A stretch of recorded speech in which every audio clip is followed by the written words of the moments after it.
আজ বানাবো ভেটকি মাছের কাঁটা। অনেকেই মাছ খেয়েছো, কিন্তু এই কাঁটাটা কি খেয়েছো? এই কাঁটা রান্না করে দেখো, দারুণ লাগে। কিন্তু এতে শুধু কাঁটাই থাকে না, অল্প অল্প মাছও থাকে। আমি এখানে আলু দিয়ে করব বলে সরু সরু করে দেখো আলু কেটে নিয়েছি। আলুটাকে নুন আর হলুদ দিয়ে ভালো করে লাল লাল করে ভেজে নিচ্ছি। অনেকে শুধু করে পেঁয়াজ টমেটো দিয়ে, আমি একটু আলু দিলাম, ভালো লাগবে খেতে।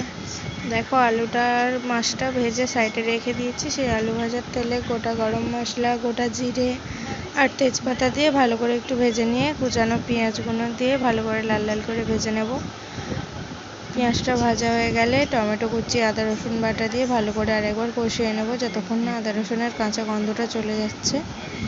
তারপরে নুন, হলুদ, লঙ্কা গুঁড়ো দিয়ে সামান্য জল দিয়ে আরেকবার কিছুক্ষণ নেড়ে চেড়ে মশলা দিয়ে তেল ছেড়ে গেলে ভাজা আলুগুলো দিয়ে কিছুক্ষণ নেড়ে চেড়ে জল ঢেলে দিয়ে জলটা ফুটে উঠলে মাছগুলো দিয়ে দিতে হবে।